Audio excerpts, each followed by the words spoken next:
기도하옵나이다. 아멘. 할렐루야. 할렐루야.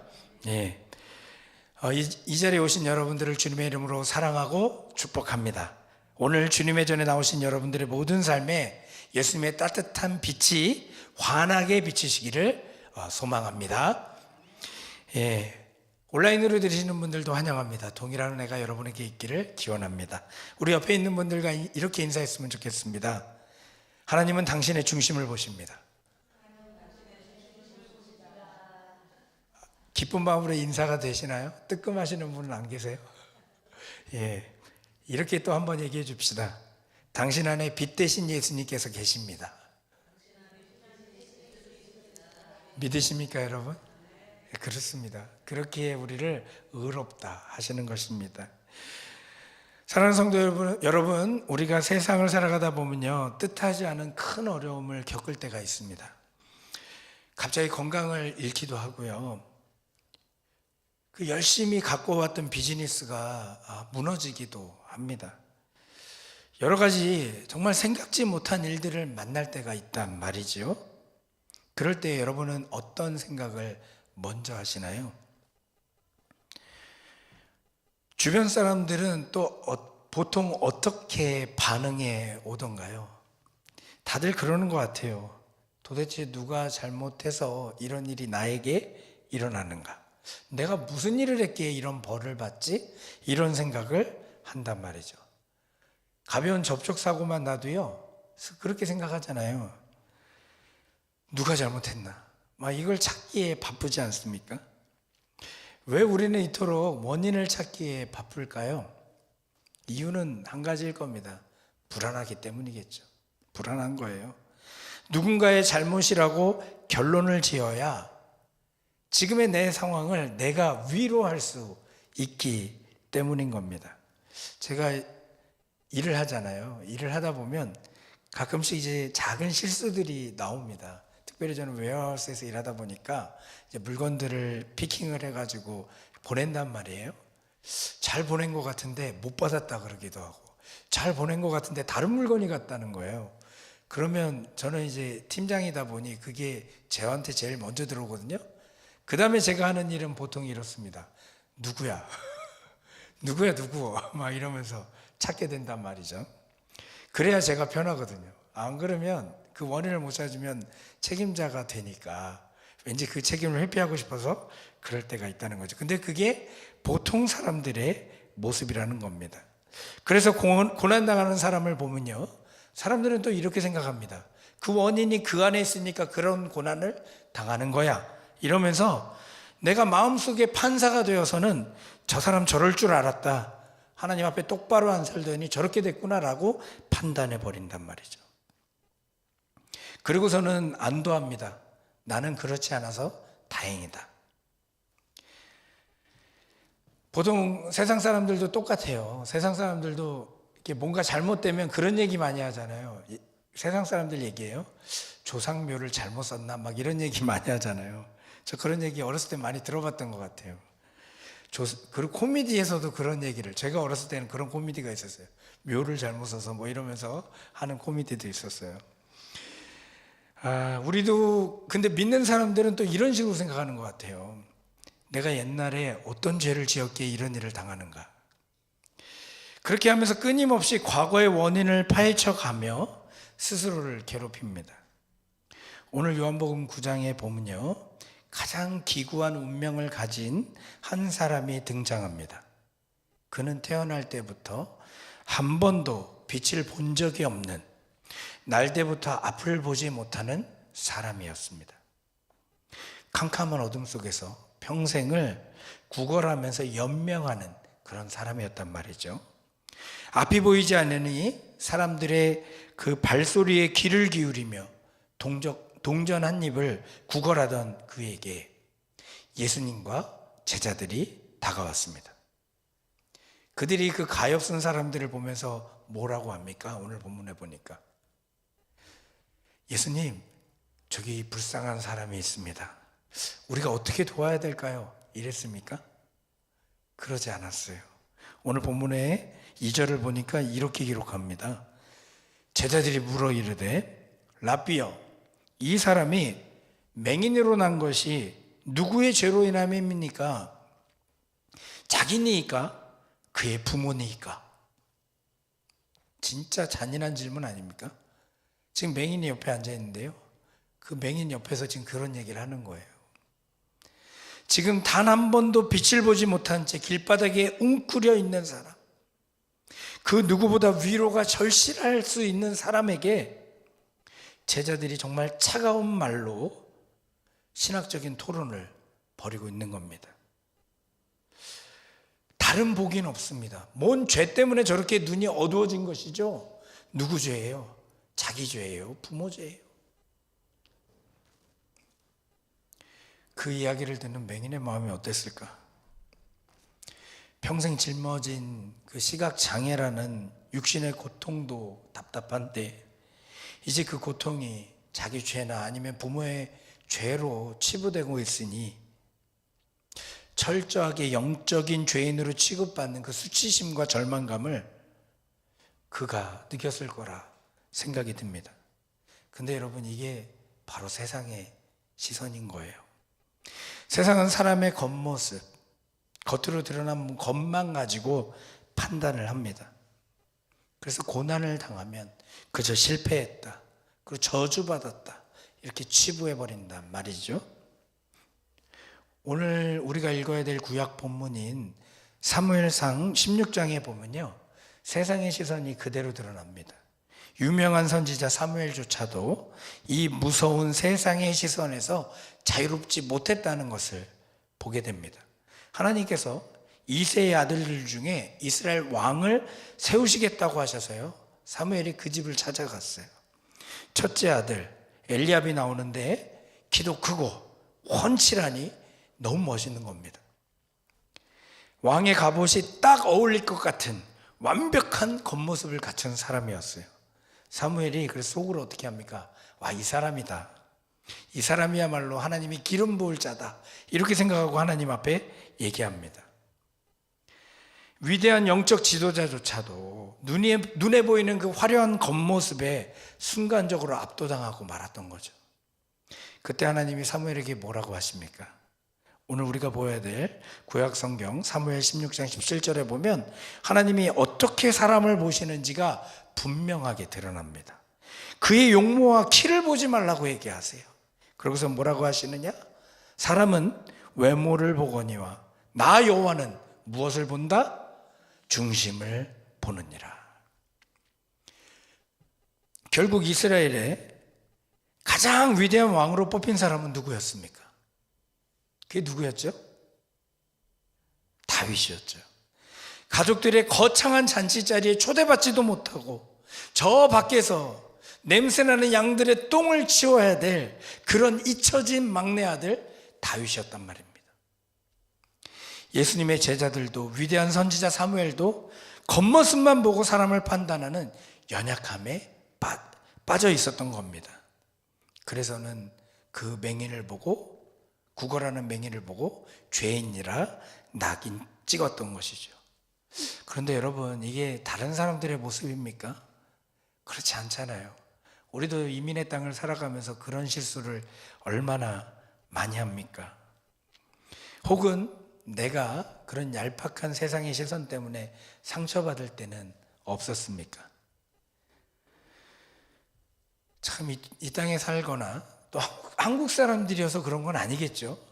이게 뭐 자녀들이 좋은 대학 가고 막 이러면 뭔가 어깨가 펴지고, 또 자녀들이 대학을 안 가고 그리고 좋은 직장에 취직을 못하는 걸 보면 어깨가 쪼그라드는 부모들이 어딜 가나 만나게 되는 것 같아요. 그리고 지난주에도 저 얘기했지만 저도 거기에서 자유롭지 못한 사람이라는 걸 분명히 느끼거든요. 우리 교회가 잘 되면 목사님들 모임에 나가서 그냥 어깨 딱 펴고 다니고요, 또 이렇게 조금 쪼그라든 모습을 보이면 가가지고 끼는 게 너무 불편한 거예요. 이런 세상의 시선 속에서요, 하나님은 과연 무엇을 보고 계시는지 우리는 다시 한 번 더 기억해야 될 것입니다. 오늘 본문을 살피는 가운데 하나님의 시선을 배우고 또 그렇게 살아가는 우리가 되기를 바랍니다. 예수님의 시선은 제자들과 세상의 시선과 완전히 달랐던 것을 오늘 본문에서 우리는 확인하게 되어집니다. 맹인을 눈앞에 두고요, 신학전 토론의 대상이나 죄인으로 취급하며 누구 죄 때문입니까? 라고 묻는 제자들에게 예수님은 놀라운 대답을 한 가지 해 주십니다. 완전히 패러다임을 뒤집어 놓으신 거예요. 9장 3절 말씀 우리 한번 같이 읽어볼까요? 예수께서 대답하시되 이 사람이나 그 부모의 죄로 인한 것이 아니라 그에게서 하나님이 하시는 일을 나타내고자 하심이라. 할렐루야. 여러분 믿으세요? 믿으세요? 믿으십시오. 우리가 하나님을 믿는다는 게 바로 이런 것입니다. 아무리 어려운 일이 나더라도 그 일을 통해서 하나님께서 정말 영광 받으실 놀라운 역사를 이뤄내시고자 하시는구나, 그것을 믿는 게 우리들 아닙니까? 여러분, 이 말씀은 성경 전체를 통틀어 고난당하는 자들에게 주시는 가장 위대한 위로의 말씀 중에 하나라고 저는 생각합니다. 예수님은 불행의 원인을 과거의 죄에서 찾지 않으셨습니다. 사실 세상 모든 종교가요, 인과응보를 말합니다. 내가 지은 죄 때문에 내가 벌을 받는 것이라고 정죄합니다. 그런데 예수님은 어떻게 하세요? 그 불행을 뚫고 미래의 영광을 바라보고 계시는 겁니다. 야, 니들 함부로 정죄하지 마. 이 사람의 잘못도 아니고 부모의 잘못도 아니라니까. 이 사람이 겪고 있는 고통스럽고 답답한 이 상황이 저주가 아니라 사실은 하나님의 놀라운 은혜와 기적을 일으킬 놀라운 도구로, 하나님이 아름다운 역사를 이뤄낼 캔버스로 사용하고 계시는 거야. 여러분 위로되시지 않아요? 우리에게 어떤 어려움이 있더라도 하나님은 그러한 방식으로 일을 하신다니까요. 위대한 화가는요, 찢어지고 버려진 천조각을 가져다가 그 위에 세상에서 가장 아름다운 명작을 그려내는 줄로 압니다. 우리 예수님이 바로 그런 분이에요. 예수님의 시선은 이 맹인의 다친 두 눈을 통해 하나님의 능력과 빛이 세상에 어떻게 선포될지 그것을 이미 보고 계셨던 거예요. 사랑하는 성도 여러분, 우리의 삶에 닥친 이해할 수 없는 고난과 아픔이 있습니까? 밴쿠버에 와서 좀 남 보란 듯이 좀 잘 살고 싶었는데 내 건강이 무너지고 자녀들이 뭔가 안 되는 것 같고 내가 부족해서 뭔가 놓친 것 같은 그런 경험을 하십니까? 혹시 내가 지은 죄가 많아서 그렇나 이렇게 한탄하고 계시나요? 그런 한탄에서 벗어나십시오. 우리 주님의 시선은요, 여러분의 아픔을 하나님의 영광을 나타내는 무대로 생각하고 계시다는 겁니다. 놀랍지 않아요? 캄캄한 밤하늘일수록 밤에 있는 별빛이 크게 빛나는 것처럼 내 힘으로는 아무것도 할 수 없는 그 절망의 자리에서 하나님의 은혜는 더욱 찬란하고 강력하게 나타나는 법입니다. 여러분의 그 고난은 그러므로 저주가 아니라 하나님의 일하심을 보여줄 영광스러운 통로가 됨을 잊지 않게 되기를 바랍니다. 이 위대한 선언을 마치신 예수님은요, 참으로 독특한 방법으로 이 사람을 고쳐주십니다.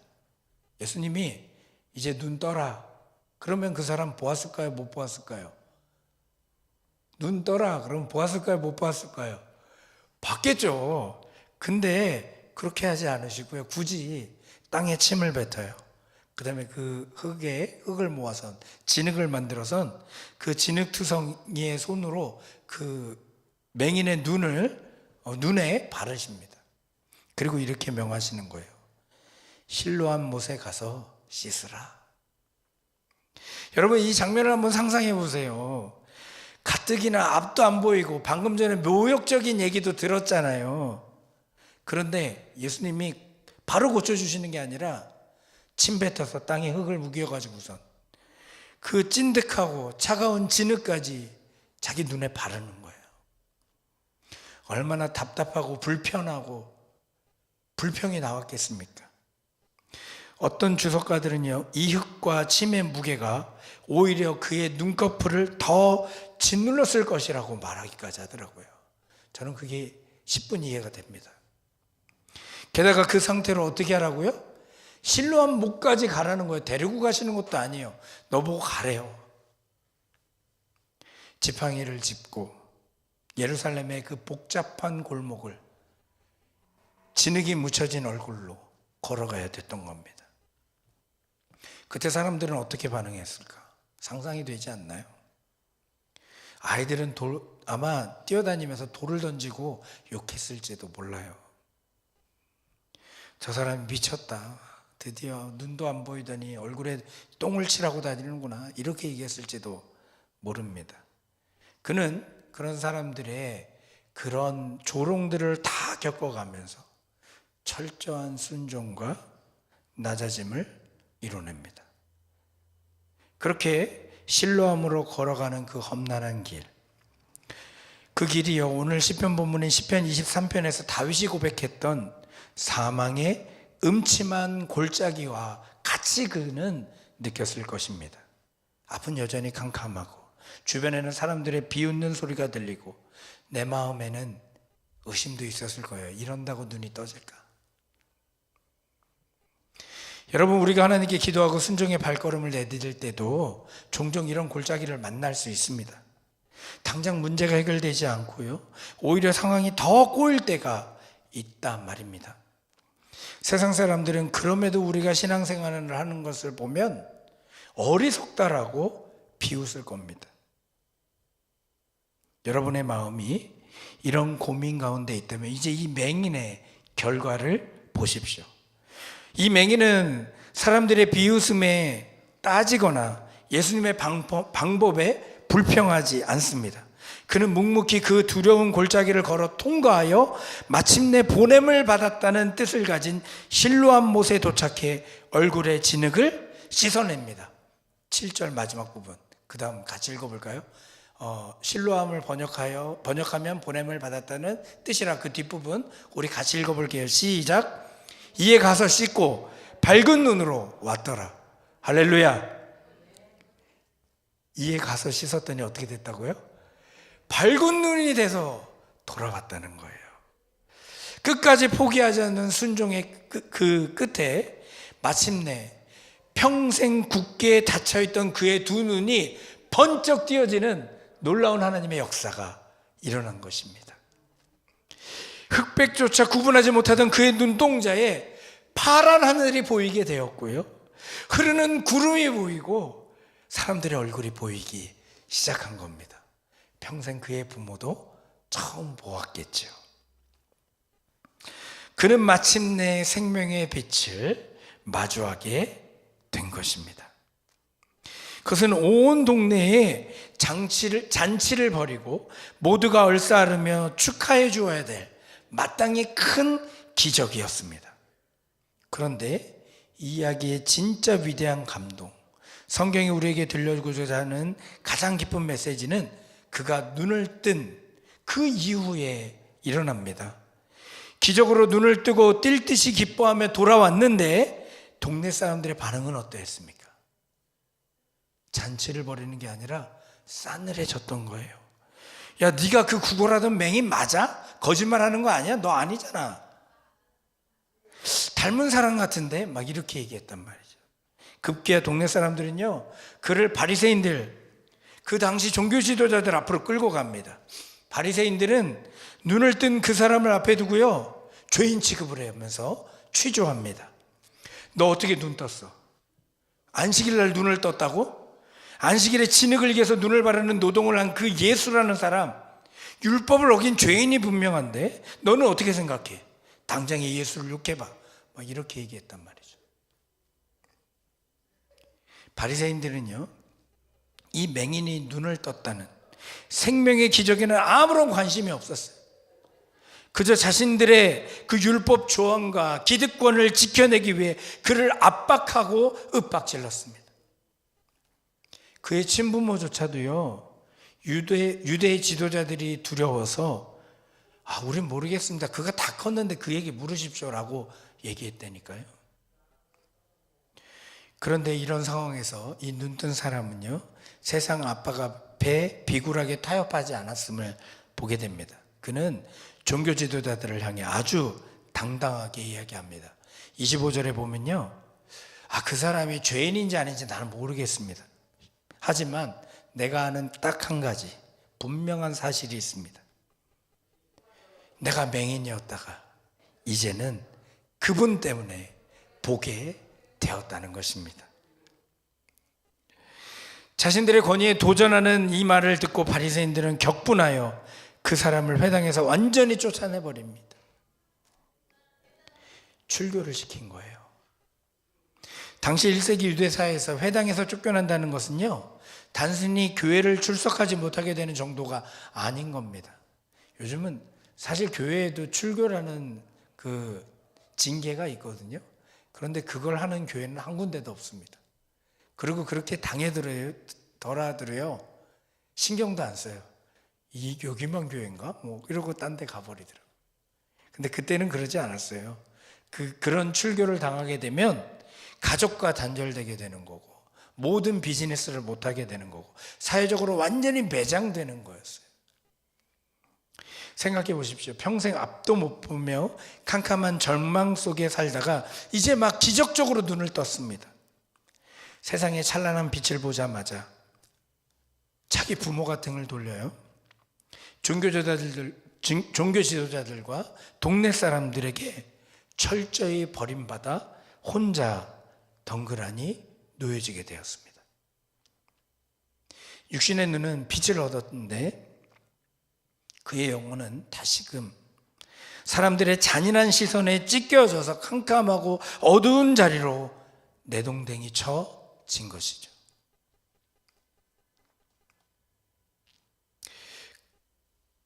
그럴 때에요, 오늘 본문에서 제가 이 말씀을 묵상하면서 저에게도 참 감동을 준 부분입니다. 35절 말씀, 우리 한번 같이 읽어볼까요? 같이 읽어보겠습니다. 시작.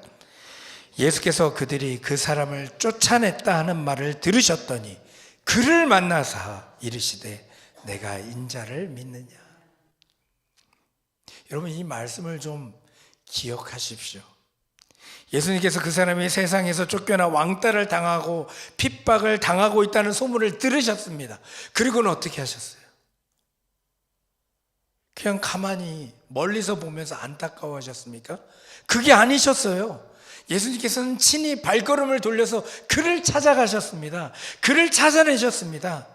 그 적대적인 유대인들 한가운데를 통과해서 그를 찾아가 주셨다니까요. 자신을 증언하다 버림받은 그 영혼을 수소문해서 기어코 찾아내 만나 주신 것입니다. 여러분, 이게 예수님의 진짜 사랑이에요. 목자가 잃어버린 한 마리 양을 찾기 위해 온 산을 헤매듯 예수님은요, 세상으로부터 쫓겨난 그를, 그 한 사람을 구원하시기 위해 끝까지 추적해 오신 겁니다. 우리가 고단한 이민 생활을 하다가 때로는 내가 믿음의 양심을 지키려다가 손해도 보고, 혹은 내 억울한 사정을 아무도 몰라주어서 사람들로부터 우애받고 철저히 버림받은 것 같은 때를 경험한 분도 계실 겁니다. 정말 세상 넓은데 내 편이 하나 없네, 이런 처절한 그 아픔을 느끼신 분들도 계실 거예요. 시편 23편의 그 어두운 사망의 골짜기에 홀로 주저앉아 눈물 흘리는 것 같은 상황을 경험한 분들이 계실지 모릅니다. 하지만 여러분, 경험을 했든 앞으로 경험하게 되든 결코 잊지 마십시오. 절망하지 마십시오. 세상의 모든 사람이 나를 오해하고 나를 향해 손가락질하며 무리 밖으로 쫓아낸다 할지라도, 내 부모마저 나를 외면한다 할지라도 우리 예수님은 여러분이 흘리는 그 눈물, 그 소문을 가장 먼저 들으시는 분이십니다. 그리고 가장 먼저 달려와 여러분을 찾아내어 그 지친 어깨를 도닥이시는 그런 분이십니다. 시편 23편의 고백을 여러분 마음에 새기셨으면 좋겠어요. 내가 사망의 음침한 골짜기로 다닐지라도 해를 두려워하지 않을 것은 주께서 나와 함께 하심이라. 주의 지팡이와 막대기가 나를 안위하시니이다. 아멘입니까? 나를 쫓아낸 세상의 차가운 시선 뒤에는요, 상처 입은 나를 찾아오사 따뜻하게 품에 안아주시는 선한 목자 예수님의 그 위대한 사랑의 시선이 있음을 잊지 않게 되기를 바랍니다. 말씀을 맺겠습니다. 오늘 서신서 본문인 에베소서 5장에서 사도 바울은 우리를 향해서 이렇게 선포합니다. 5장 8절입니다. 너희가 전에는 어둠이더니 이제는 주 안에서 빛이라. 빛의 자녀들처럼 행하라. 14절 말씀도 볼까요? 잠자는 자여 깨어서 죽은 자들 가운데서 일어나라. 그리스도께서 너에게 비추시리라. 사랑하는 갈보리 성도 여러분, 우리는 과거의 나를 자책하고 남을 정죄하던 그 어둠 속에 살았습니다. 겉모습으로 사람을 평가하는 세상의 시선에 갇혀 눈먼 자들처럼 살았습니다. 그러나 주님이 우리의 삶에 찾아오셔서 진흙을 바르시고 십자가의 실로함에서 우리를 씻어주셨음을 잊지 않게 되길 바랍니다. 이제 더 이상 고난 앞에서 이게 누구 죄 때문인가, 누구 잘못입니까 하면서 스스로를 괴롭게 하지 마십시오. 여러분의 아픔과 눈물은요, 결국 하나님의 영광이 찬란하게 드러날 아름다운 캠퍼스가 될 줄로 믿습니다. 세상이 나를 알아주지 않을 때도, 때로는 사람들에게서 밀려나 외로운 골짜기를 지날지라도 슬퍼하지 마십시오. 나를 찾아와 내가 너와 함께 있다고 안아주시는 예수님의 그 부드러운 시선 하나면 우리는 충분한 줄로 믿습니다. 사순절 넷째 주일, 오늘 우리를 찾아오신 그 그리스도의 환한 빛을 받아 어둠 속에서 툴툴 털고 일어나 빛의 자녀답게 당당하고 기쁘게 걸어가는 저와 여러분 되기를 주님의 이름으로 축원합니다. 제가 잠시 기도하겠습니다.